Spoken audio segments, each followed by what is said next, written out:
Okay then, right then. So I'm going to be recording this. You can watch this later. A lot of people have been watching the video, which is surprising. So that's good. Obviously, if you watch the video, I'm going to take you through the questions in the quiz, for example. So it should be pretty easy if you do that. Right, and let's just go back into the screen share. Yeah, I'll be putting it up there. In fact, I might be able to do that now. Shall I do it now? Might be an idea. So here's today's quiz. Okay, this is today's quiz. Here it is. 81 points for some reason, no particular reason there. You can see here, oh, look, magic attendance word. Magic attendance word is Chomsky, all right? That's the magic attendance word today. So also I've done this. I've tried this, right? If it goes wrong, right, don't worry about it too much, yeah? Get the scores at the end. I'll try and leave that up, see if it works. Had a problem with that before. I don't know why. Maybe it's the numbers, I'm not sure. But anyway, I'll leave this on, right? Try it. If it doesn't work, don't worry about it. I'm getting your scores anyway, right? Everybody can access this. I'm going to just do that, copy it, right? I'll go back into this. Let's say this is going to be May 29. Let's put that quiz. And I'm just going to put that in there. Okay, so that is now up. Okay, so that's now up for the introduction to the linguistics side. Just going to go out into here. This is the英語学概論 side. So exactly the same thing. Of course, it makes no difference. Just going to put that in there. Do the same thing basically. May 29th. Oops, better do this. Okay. May 29th.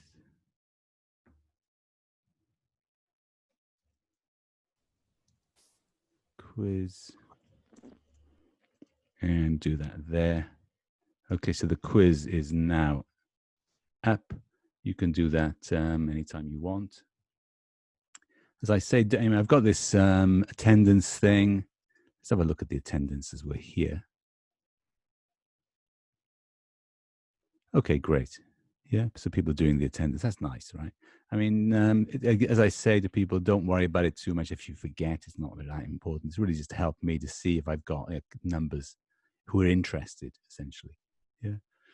But the quiz is more important, so do the quiz, right? Don't forget the quiz. I'm getting basically the attendance from that rather than from the, the Shoseki thing. So if you forget about Shoseki, don't worry, but don't forget about the quiz. Do it at some point, right? And you can do it as many times as you like, right? As I keep saying. Okay, and so that's that. Yeah, and today's quiz is here. Let me just have a look at last week's quiz, because I did promise, because I didn't have the answers on that. This is it here. I've got 81 responses. Not bad, right? But there's one or two people who haven't done it yet, probably, right? So be careful about that. I don't know if there's much here really to look at. Let's have a look. Attendance, yeah, the magic attendance. I'm giving the magic attendance quiz a word, right? So don't miss this, because I give a lot of points for that, right? And the actual word was gobsmacked, right? So if you didn't do that, didn't get that right, maybe you should go and do it again, right? Because basically I'm testing you to see if you've looked at the video at least, right? Or watched, attended the class or watched the video. Of course, most people got it right, but some people didn't, right? And if you don't watch the video, if you don't attend the class, then you probably don't know it. Today's is Chomsky. Okay, I'll mention that again later. Okay, let's have a look at this one. Her hair looks hot. Okay, the primary stress is on her hair, second syllable. Okay, I laughed so loud. The primary stress is on the second syllable. Yes, okay. Okay, if you laugh so loud, if you hear this, probably what happened. Something funny is correct, yes.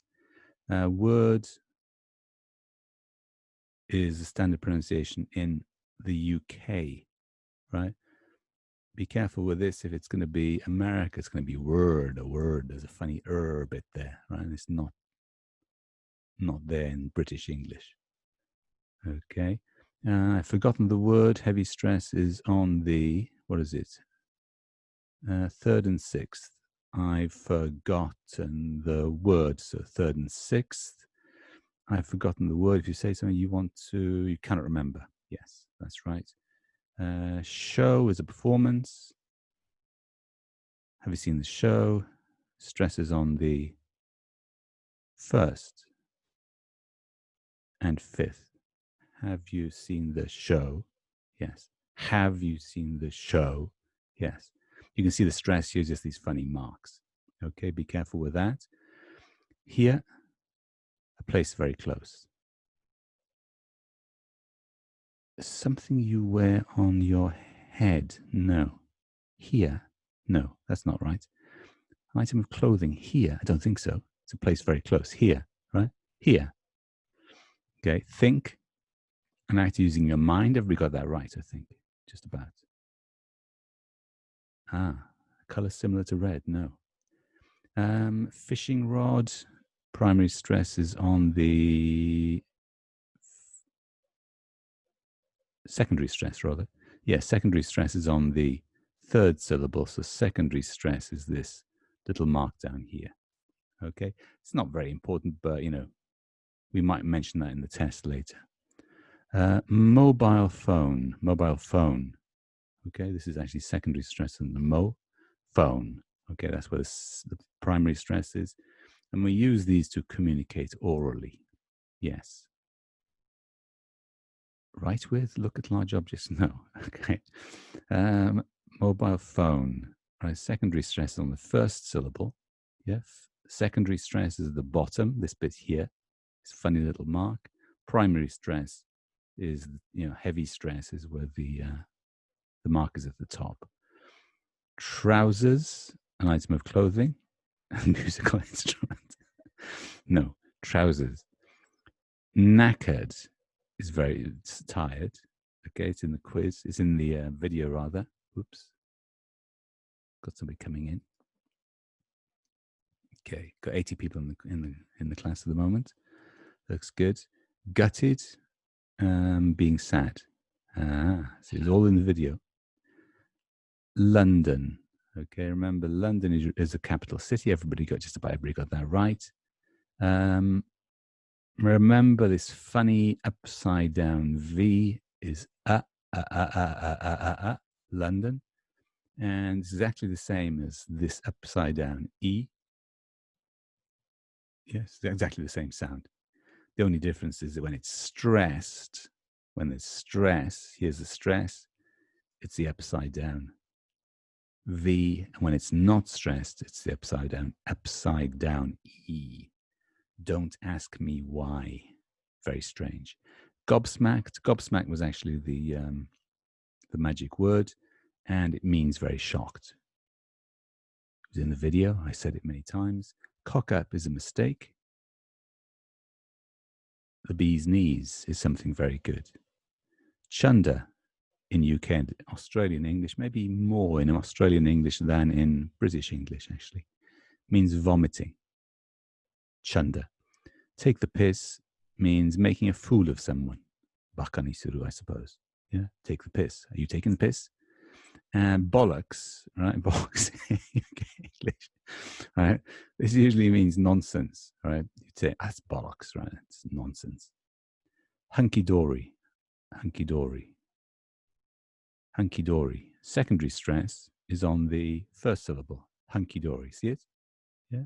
It's quite a few people keep getting that wrong. Yeah, hunky-dory.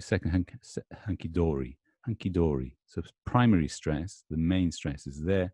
The secondary stress just means this funny mark down here is on the first syllable. Okay, so be careful with that. Hunky-dory in UK English, this usually means there is no problem. Okay, so be careful with that. A few few mistakes, I suppose. It's not a score of 60%. Could do a bit better than that, maybe. I don't know. What do you think? But anyway, not too bad, I suppose. Well, let me see. Where am I? Okay, here we are. And anyway, here's today's quiz. Yeah, this is today's quiz. I put it up. That is now up on web class. So don't forget to do that. I'll just say this again. The magic attendance word. This is to check whether you've attended. The magic attendance word is Chomsky. Chomsky. Okay, that's it. All right then. Let me just put that down there. Shall I just come out for a second? Okay, then, guys. So, any problems? Everybody okay? No problem. Everybody can hear me all right? Got the idea? Just giving you a little bit of feedback for the quizzes. Yes, everybody's all right? Yeah, no problem. I think we're okay. Okay, I'm going to plunge on then. And don't forget, magic attendance word is Chomsky. Chomsky. Right? If you didn't attend the class, didn't watch the video, then you're not going to know it, right? And there's lots of points for that, so please do it. Okay. Let me just go back in. I think we're all right.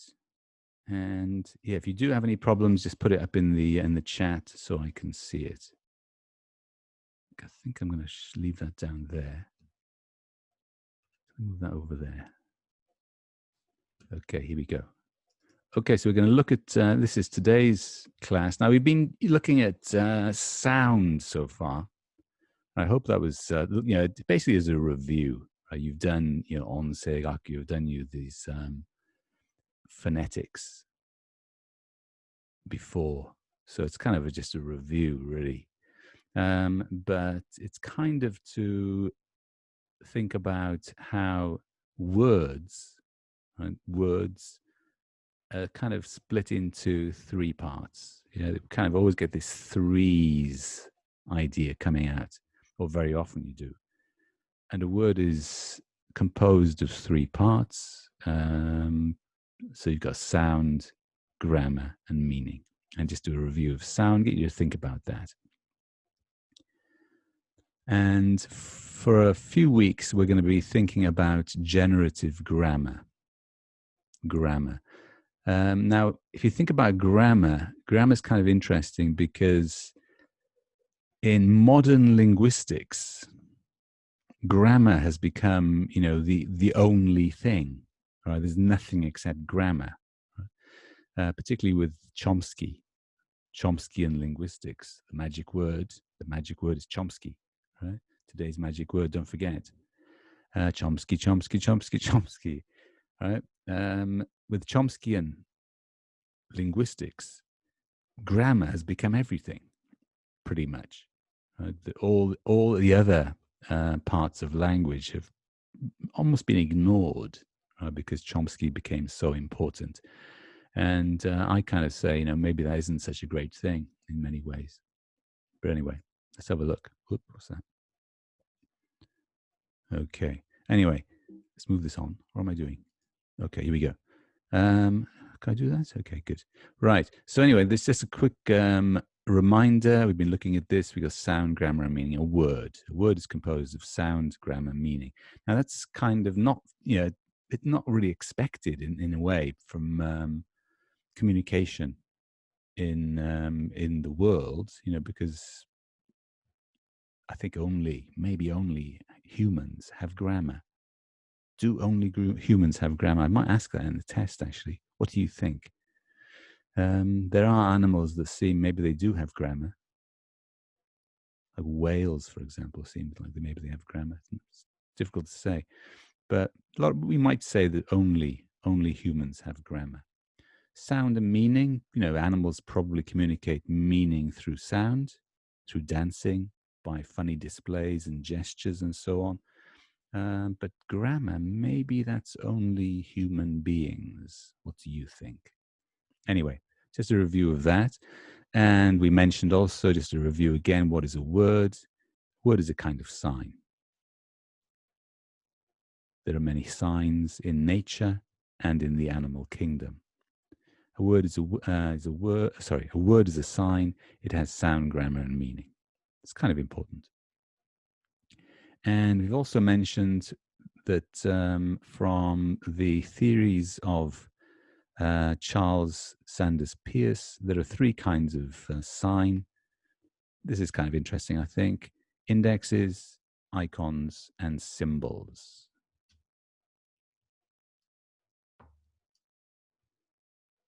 And an index is a natural sign. We'll just review that very briefly. And oh God, what happened here?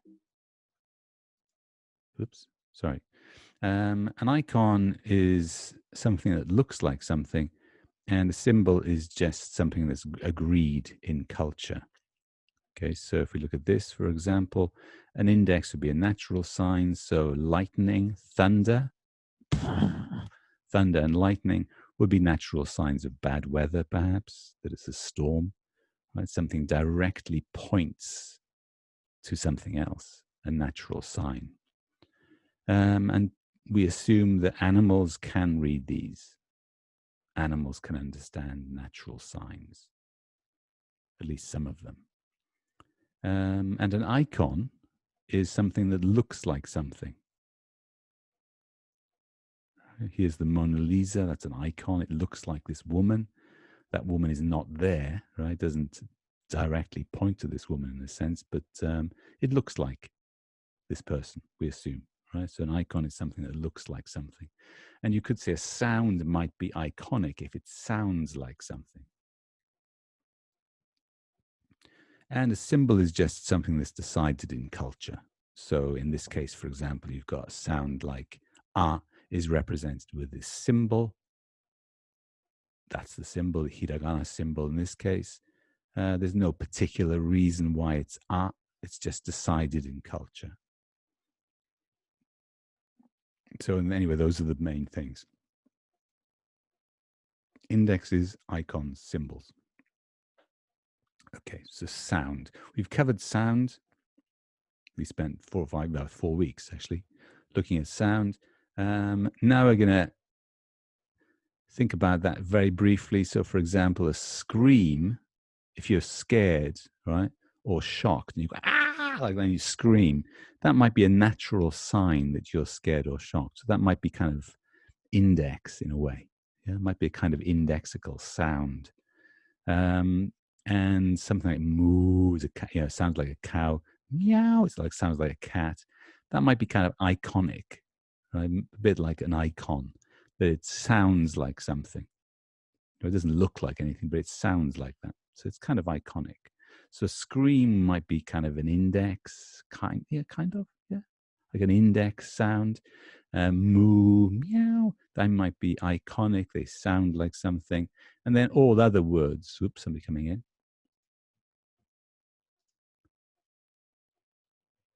Okay. And then all other sounds in words, for example, they would be more symbolic. They're just decided in culture. So the words I'm using now, they're kind of symbols. Some people said in the previous tests, that a word is a symbol. I think it's true. Right? A word is, generally speaking, is just a symbol. So anyway, scream, things like that would be a natural indexical sound. Moo, meow, those animal noises. Crash, bang. They might be kind of iconic, right? Icons. They sound like something. Somebody coming in. Oops, lots of people coming in. Why is that? Okay, welcome, guys. Yeah, so anyway, what was I saying? So animal noises, me, moo, moo, meow. They sound like cows and cats. That's noisy, guys. Put your microphone off, please. So that's kind of iconic. And then all other sounds in words would be symbolic. So you could say the sounds have this index, icon, symbol split also, right? So it's not just written words; it's also sounds, I suppose. Onomatopoeia, gisego, gitaigo, that sort of thing, probably would be iconic. They kind of sound like things, although it's a bit complicated in the case of Japanese, because you've got things that sound like emotions and other abstract ideas. But anyway, that's the idea. You've got the, you understand that, right? Index, icon, symbol. And symbols are just decided in culture. So most words that we use are just symbols, right? They're just things there's no particular reason. And that's why English is different from Japanese. Right? Japanese developed in Japanese culture, and English developed in English culture. So they're different. That's all there is to it. There's no particular reason that a word has the sound that it has most of the time. What's happened? Okay. Right, here we go. So anyway, now we're going to move on to grammar. We're going to move on to grammar. So we've done sound. Now we're going to think about grammar. As I say, the thing about grammar in English linguistics is that grammar has become just incredibly important. Right? Things have changed recently. People are kind of thinking about it and saying, "What? Why did we do that?" But there was a kind of crazy period, particularly from the 60s, 1960s, for quite a long time, going into the, certainly into the 21st century, so a period of 40 or 50 years, when grammar became so important. It kind of went mad, actually. And a big reason for that is a guy called Noam Chomsky. And today's magic words, Chomsky, Chomsky. Got somebody coming in. Okay, looks good. Yes. So grammar has become really, really important. We're going to think about why that happened. Why did grammar become so important? I would say sound is important, right? And if you're teaching kids, right, if you're teaching kids how to speak English, for example, you want to think about sound systems. It's important. But people don't really think, sound is that big a deal. I mean, the thing with if you're talking about linguistics, you think, oh, grammar, syntax. That's what linguistics is. And I think that's wrong. Right? I think that's really badly wrong, because sound is really important and meaning is really important. Right? When it comes to language, I would say meaning is the most important. But it's been ignored, really. And meaning is very mysterious, but I still think it's very, very, very important. But anyway, grammar, we'll have to think about that today. Okay, now one of the big ideas, in linguistics has been that, this is particularly since the 1950s, 1960s, is that language is infinitely creative. The idea of the infinite creativity of language. The idea that language is able to create things in an infinite way. There's no end to it. It just goes on and on and on and on forever. Right? So this has become a really big idea in linguistics, and particularly English linguistics, for the last 50, 60 years. Whoops. Okay, infinitely creative. All right, let's think about that. Now, so for example, the idea of infinite creativity. Got people coming in. The idea of infinitely creative. Infinitely creative. It's just you can use rules, right? So you can kind of use rules. Let me see if I can get away with doing this. Let's see what happens with this. Okay, so you basically take rules and you keep applying over and over again.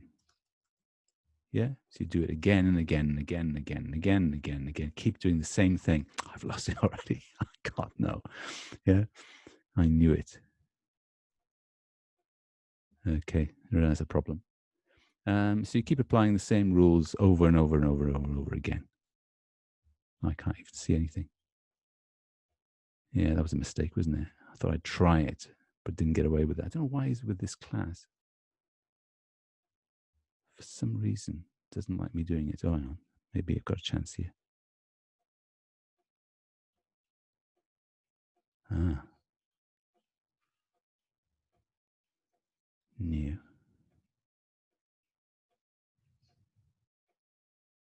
Comment をつける. Ah, maybe.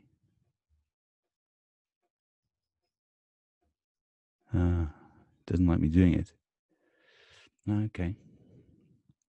Okay, I saw the book on the table, for example. You're basically saying the same rules over and over again, right? And you apply different rules and as many times as you like. So I saw the book, right? And then you say, I saw the book on the table. So on the table here, I've got the mouse, good. On the table is actually, whoops, let's take that back. On the table is a preposition, right? So you can add a preposition to the book. And then you can say, I saw the book on the table in the living room. Saw the book on the table in the living room. Right, so you got another preposition, prepositional phrase. Oops, what's happening? Oh, I saw the book on the table in the living room at my friend's house.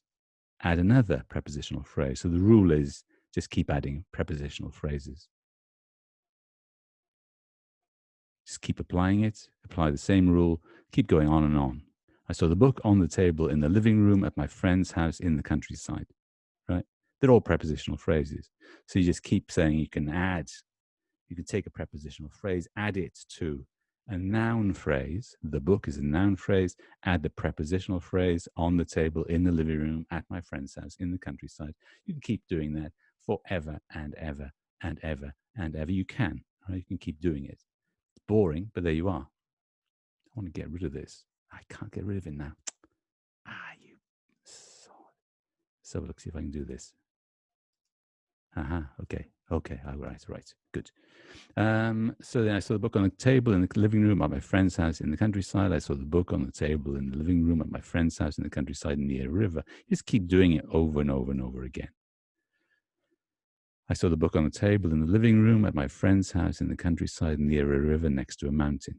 I mean, it's true. You can just keep applying the same rule. Next to a mountain in a village. Just keep going on and on and on. Next to a mountain in a village above a valley. Just go on and on. So in other words, you can just say, okay, a noun phrase can have a preposition attached to it, right? Prepositional phrase. And then you keep applying that rule. And so on. Yeah. So in that sense, you could say that language is infinitely creative. You can keep making longer and longer sentences. So the question is it really infinite? All right, now what you've basically got here is kind of recursion, the fact that you've got one thing and the same rule applying over and over again. Keep doing the same thing again and again and again and again. I'm doing it now, right? Again and again, doing that, right? Keep doing the same thing again and again and again. We call that recursion, right? You keep doing it again and again. Recursive. It's recursive. It's recursion. It'll be in the quiz later.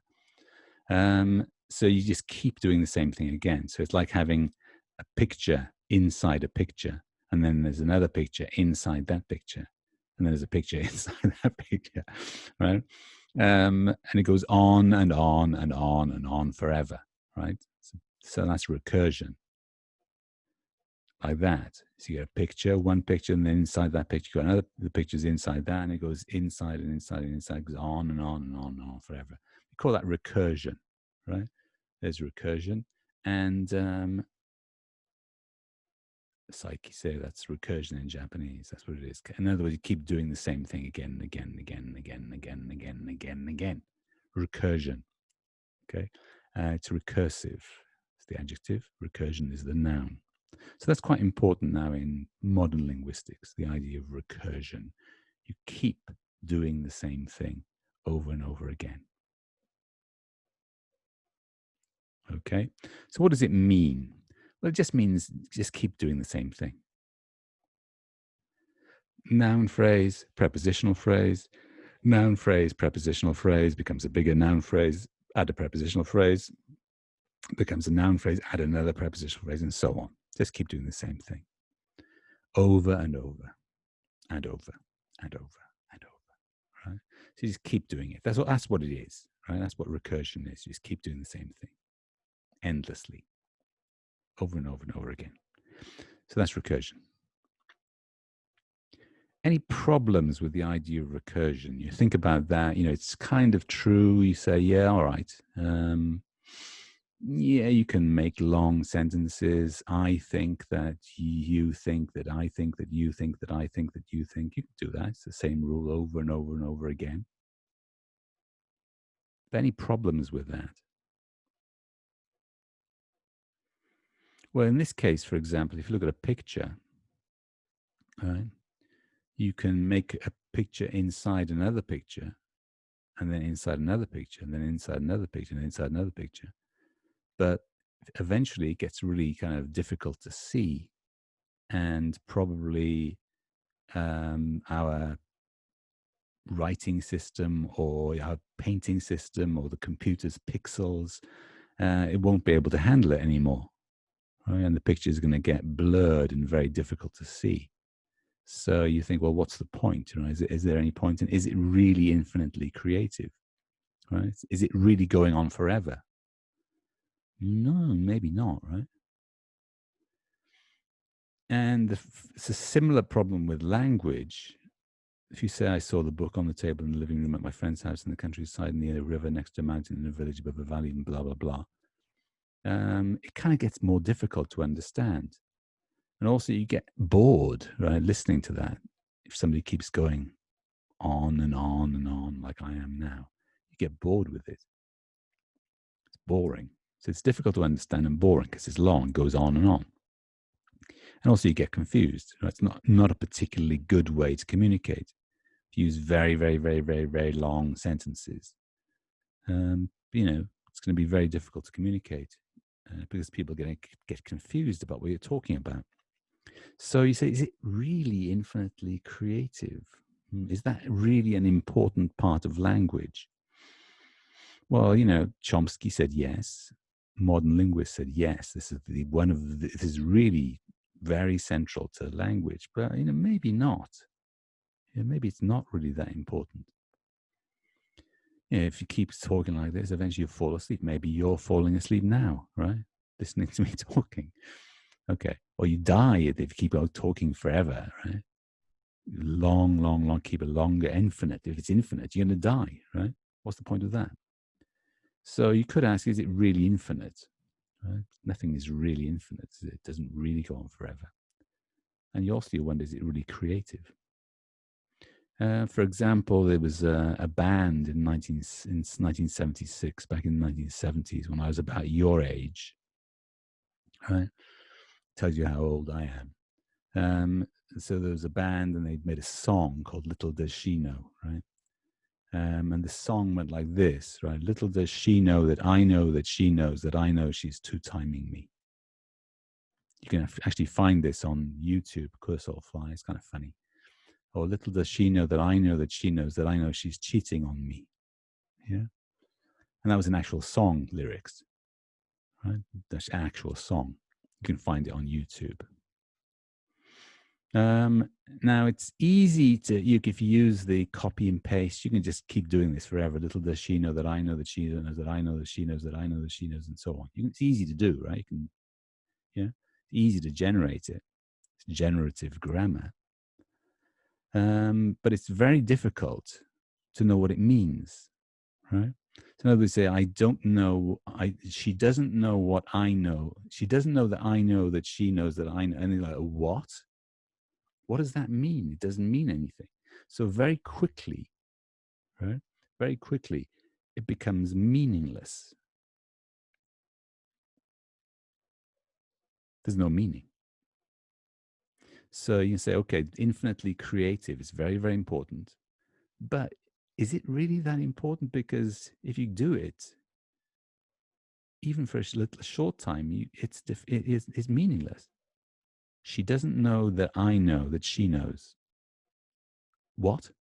What does that mean? It doesn't seem to mean anything. And these guys, they were just a silly 1970s band, right? It's just silly. It's like a meaningless lyric, right? Bit like, Kishida, I suppose, in recent times in J-pop. And, I remember listening to these guys in 1970s when I was about your age. Okay, the British pop band in the 1970s. You can find this. Check it out on YouTube. It's a stupid song, right?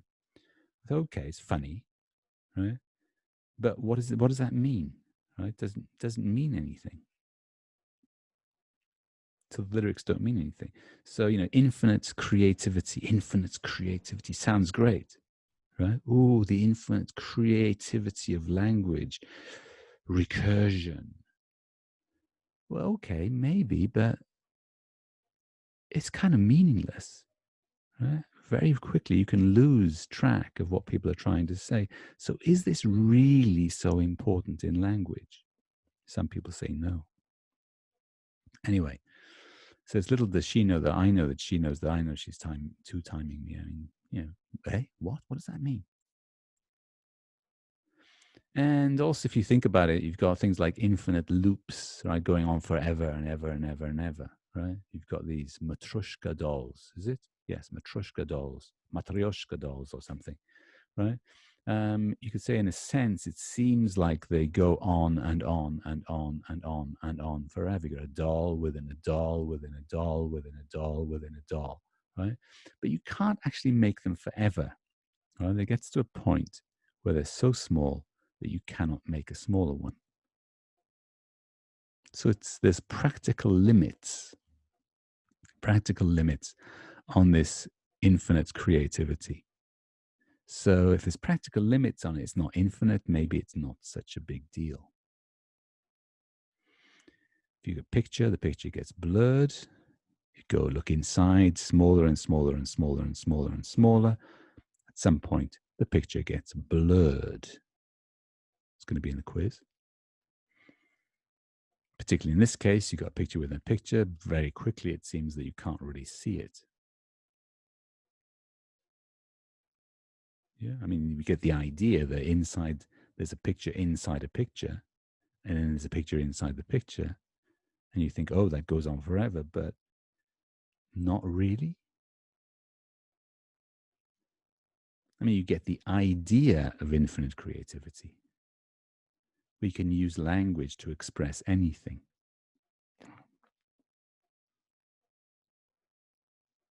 Anything? Probably with practical limits, right? So there are, in fact, some practical limits to these things. You can say, it's great, it's infinitely creative, we can go on forever, but in fact, not really. There are practical limits. So you can keep doing things again and again and again, but how do you get started with this? Might be a question. How do you get started to take one thing, okay? If you're going to do putting things together, keep putting things together again and again and again and again. How do you get started? Well, you take one thing, then you take another thing. Take one thing, and then you take another thing. Two things, right? Take one thing, take another thing, and then put them together, right? That's it, right? That's how you do it. So you take one thing and take another thing and then put them together. Sound familiar? Can you think of any examples of that? Think of an example of doing that. Can you think of any examples? Say, for example, one. All right, take one, the number one. And then you take another number one. You put them together. And you get two. All right, so that's all it is. That's all there is to it. It's pretty easy, right? You take one thing, take another thing, put them together, and that's it. All right, so take one, the number one, take another number one, put them together, you get the number two. Okay, so that's kind of rule, right? And so that's really modern linguistics. It's actually very simple. It's very, very, very simple indeed. Right? That's all there is to it. Sounds difficult, right? Recursion. Ooh, recursion. Sounds difficult, but really all it is, you do the same thing over and over again, right? 1 and 1 is 2, 2 and 1 is 3, 3 and 1 is 4, and so on, right? That kind of, you just keep doing the same rule, recursion. Oops, what's happening here? Oh, okay, right. So that's very easy. Let's do a difficult one. All right, this is a very difficult one. This is actually incredibly difficult. Your brain may explode. So be careful with the difficulty of this one. All right, so let's do a more difficult one. Say, for example, you take, I have a pen. I have a pen. And then you say, I have an apple.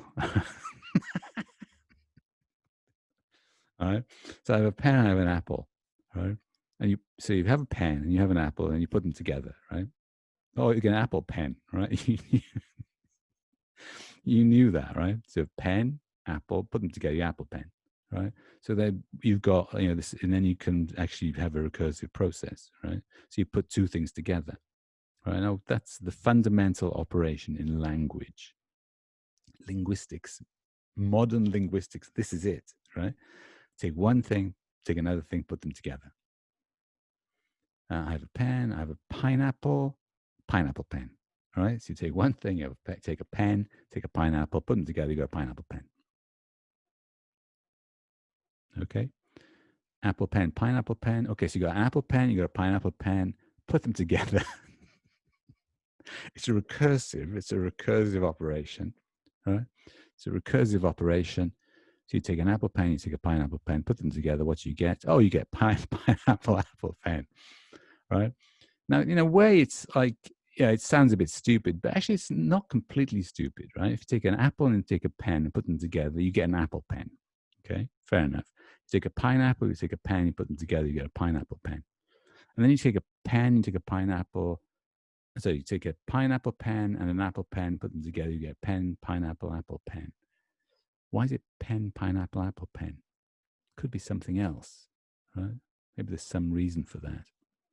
But anyway, think about it. Take two things. This is what it is, right? Take two things. Take one thing.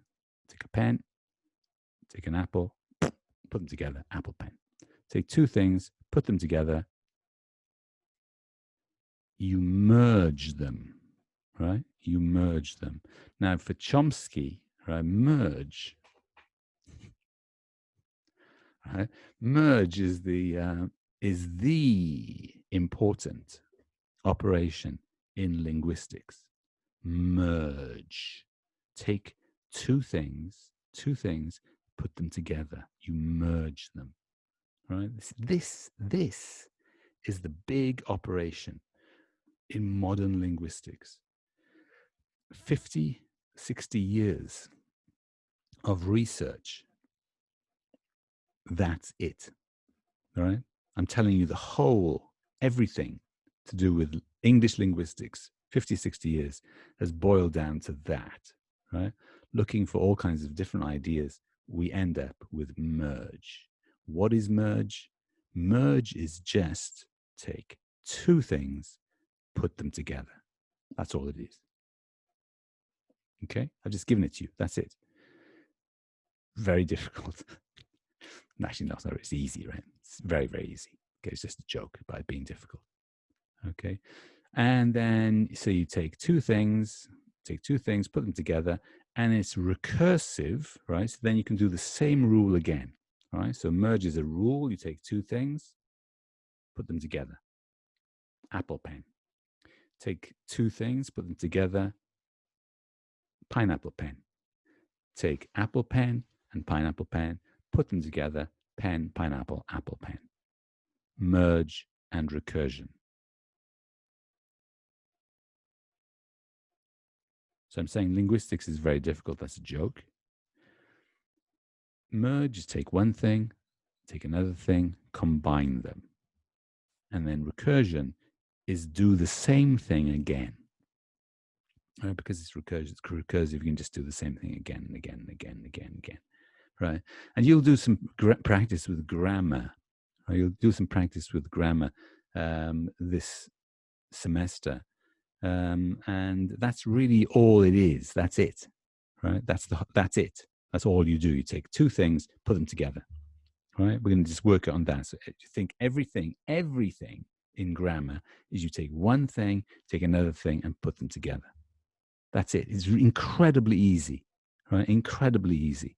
It's the easiest thing in the world. It's the simplest thing in the world. So there's nothing to worry about here. It's going to be incredibly simple, right? I mean, honestly, right? Honest. I'm not joking. It's very, very, very, very, very easy. You'll get this in no problem. Okay.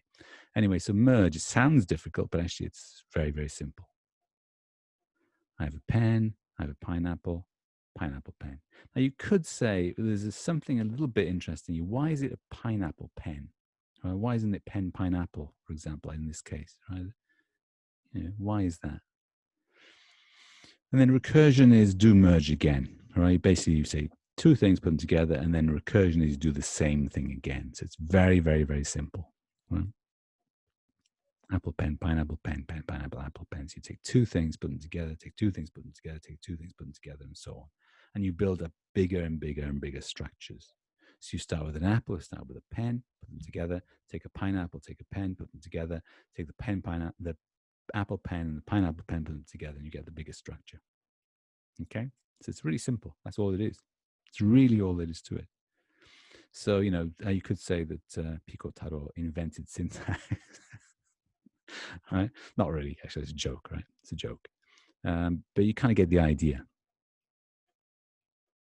In terms of phonology, sound system, Apo pen, Apo pen. Why is it Apo pen? Never mind.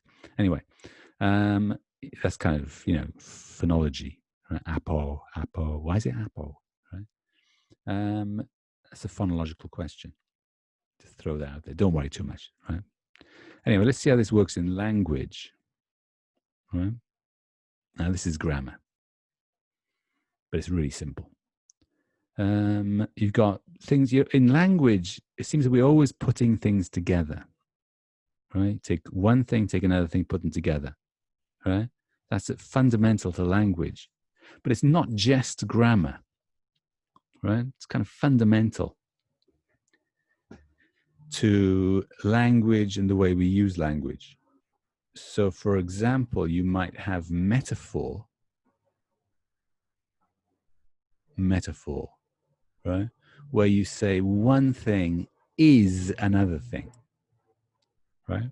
Say one thing is another thing, right? In this case, you ain't nothing but a hound dog. That's Elvis Presley. You ain't nothing but a hound dog. That's the thing, right? Do you know the song? It's an airplane going overhead. Jietai, I think. You ain't nothing but a hound dog, right? You are a hound dog. Right? You're a dog. You are a dog. There's a picture of a dog down here, right? You are a dog. So in other words, taking you and dog and putting those things together, right? That's metaphor. That's how we communicate. How we put ideas together, concepts. We put concepts together. We put the concept of you and the concept of the dog, and we put those together. You're a dog, right?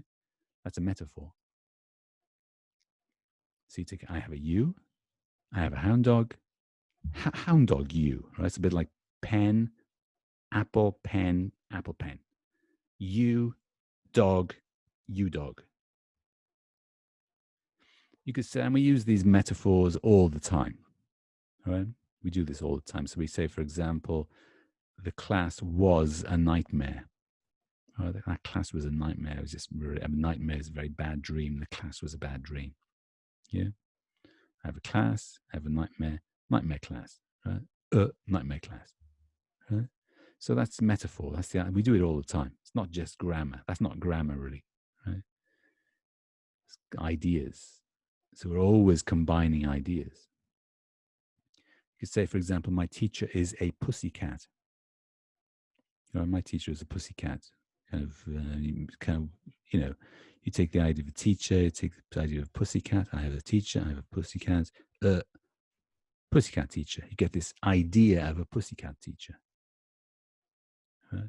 What does it mean? It means that the teacher is very soft, not scary, maybe cute, or something like that, right? But we do it all the time.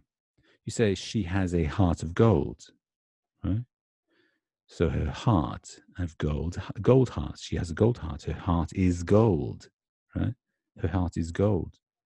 So we say something is something else, right? You are a hound dog. The teacher is a pussycat. Her heart is gold. Yeah, you get the idea. So as you could say, linguistics is a piece of cake, all right? Piece of cake, something easy just to take, pick up, no problem, it's simple, right? It's true, right? Nothing difficult about it at all. It's really, really easy, right? So basically, you've got the idea of linguistics. You have a piece of cake. Piece of cake linguistics is easy, right? You say it is a piece of cake. Linguistics is a piece of cake, right? Now, you're not saying it's like a piece of cake, really. You're saying it is a piece of cake. The only difference there is the metaphor says something is something. And sometimes we use simile when we say something is like something. It's very similar, right? Very similar idea.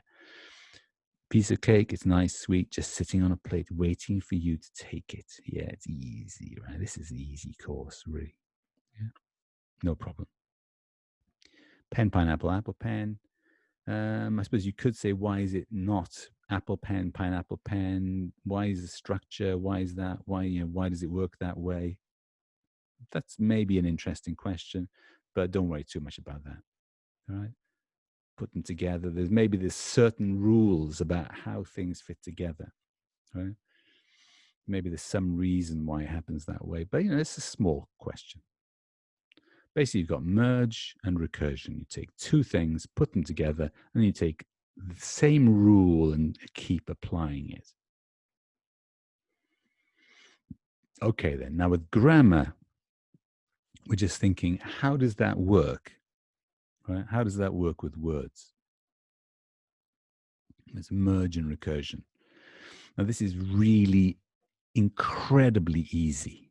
Right? Incredibly easy. It's like people make out syntax and grammar as something really difficult. It's actually a piece of cake.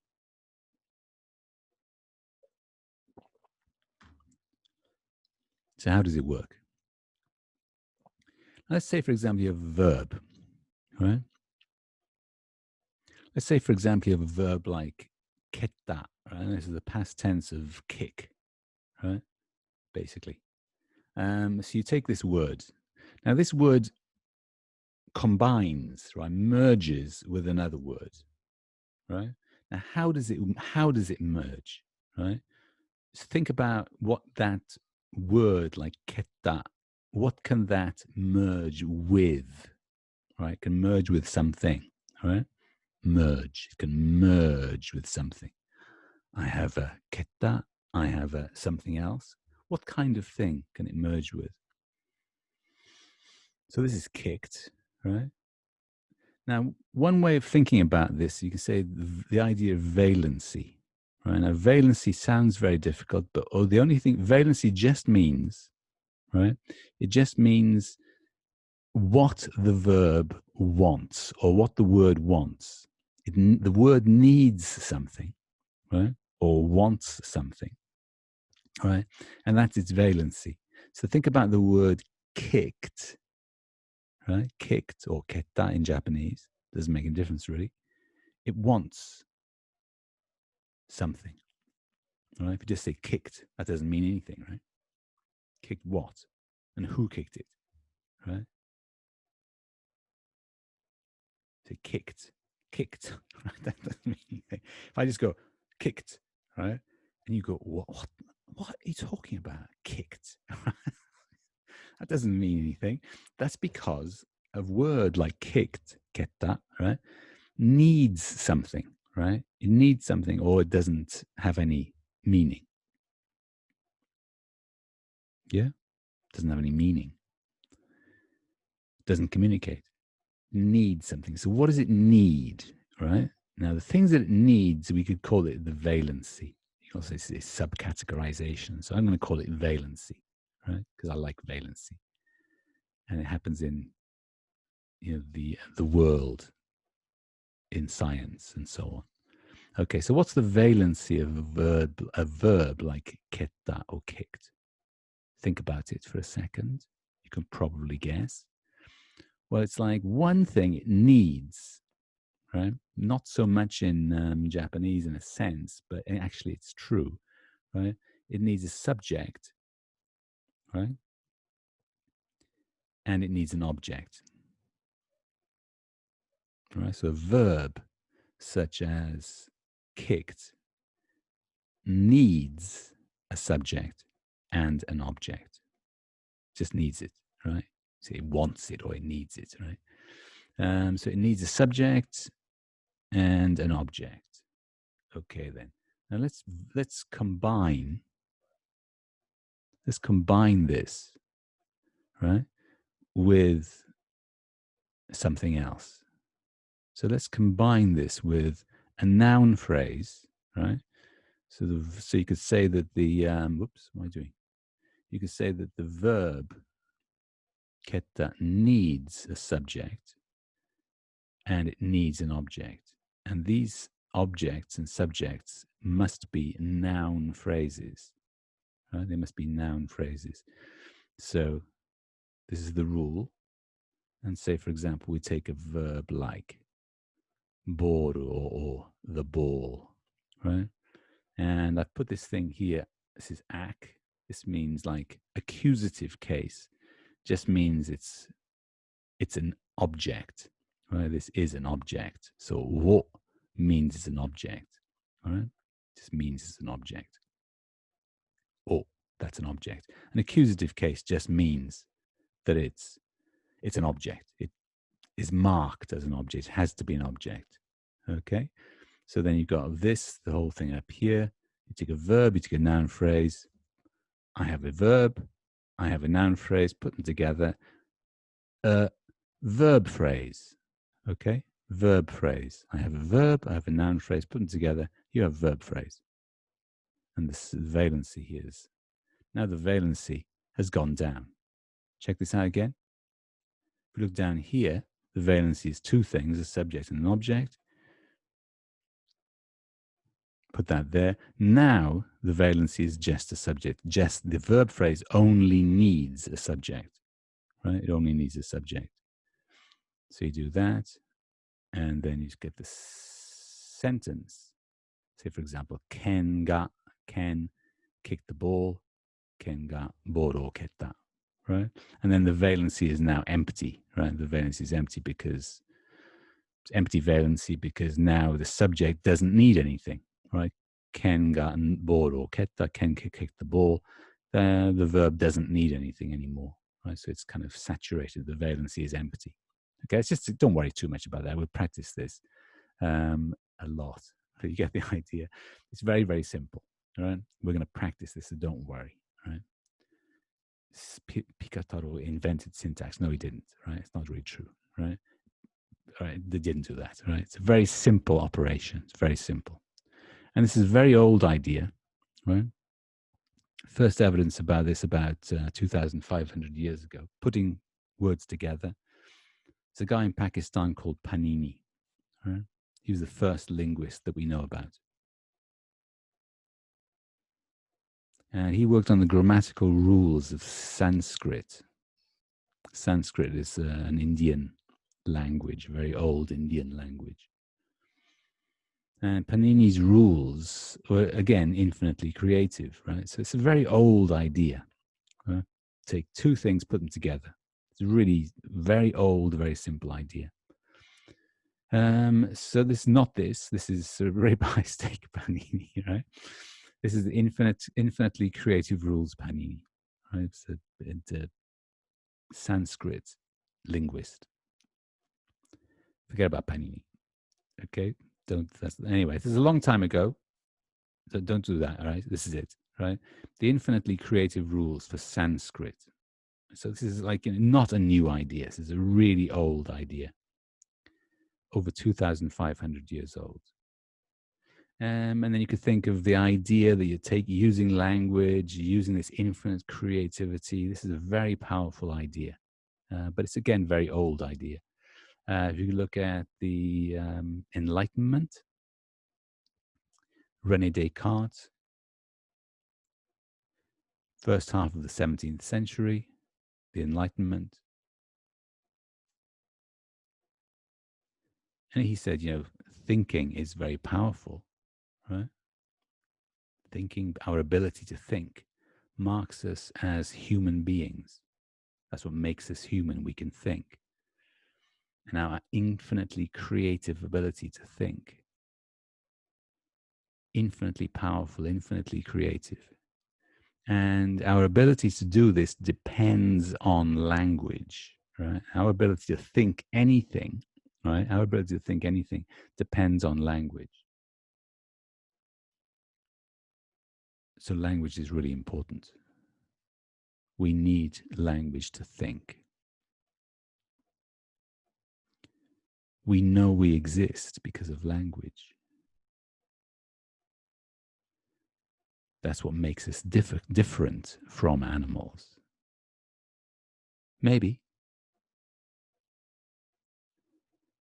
You get the same idea with Humboldt, Wilhelm von Humboldt. Wilhelm von Humboldt, another famous linguist, says the same thing. Language makes infinite use of finite media. Take one thing, take another thing, put them together, keep doing the same thing over and over and over again. So the same idea, basically, very, very old idea, 2,500 years old at least in linguistics, right? It's not new. This guy's 1836, 19th century.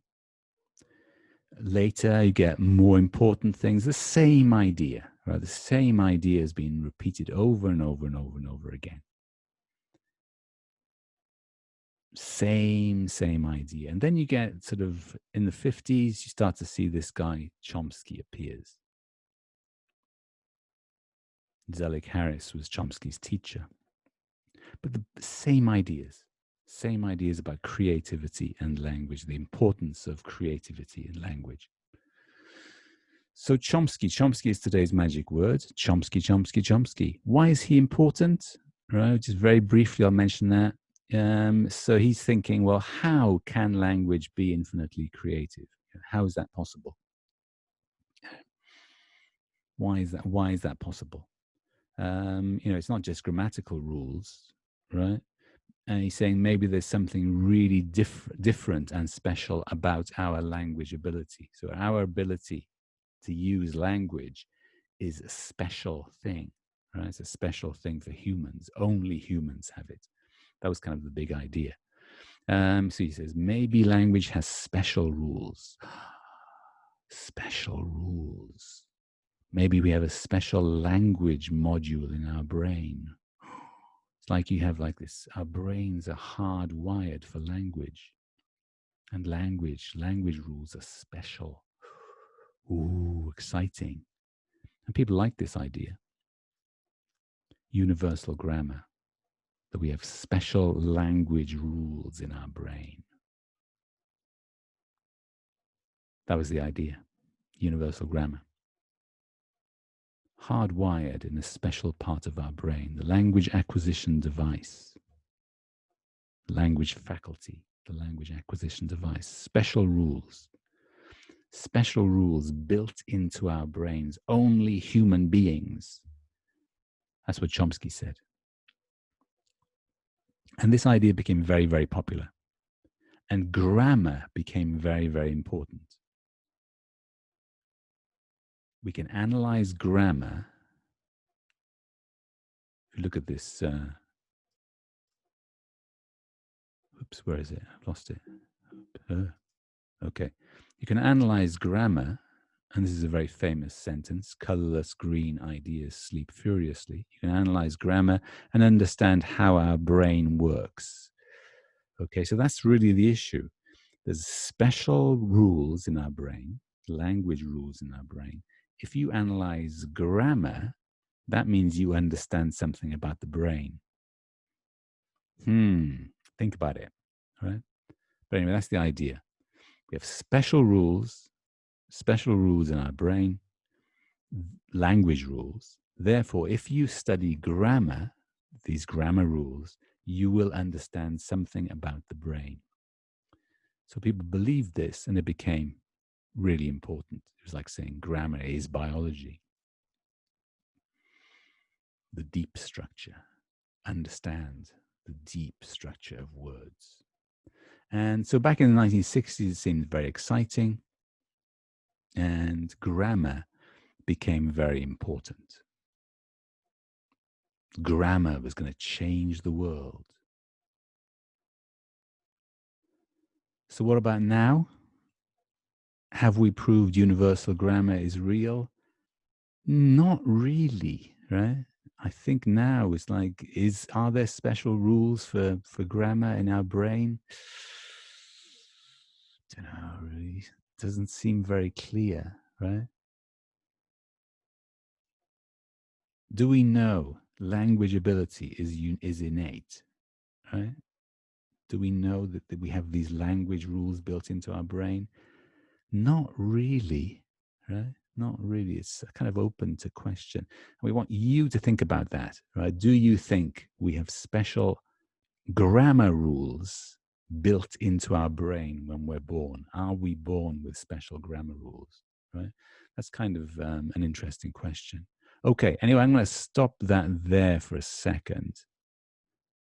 Okay, and I'm just going to kind of finish off and give you a chance to do the quiz, because I want to give you a little bit of time. It does take a little bit of time, so I want to stop a little bit early and give you a chance to do that. Okay, then. So I'm gonna stop there, guys. Any questions? Any questions or comments? No? Tell you what then, don't forget then, please, the magic word is Chomsky. All right? The magic attendance word is Chomsky. CHOMSKY. CHOMSKY.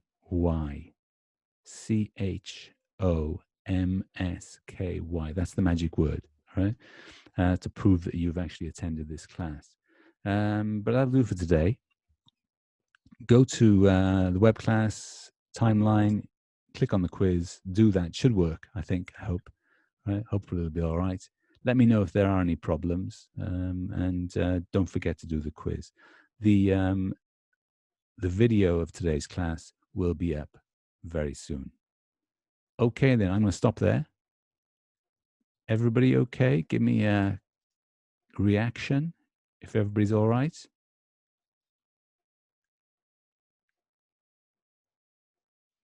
Okay, good. Right, good. Yes, got some reactions.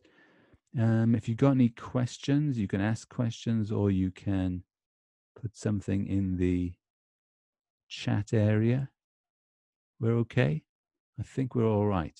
Yeah? I think we're okay.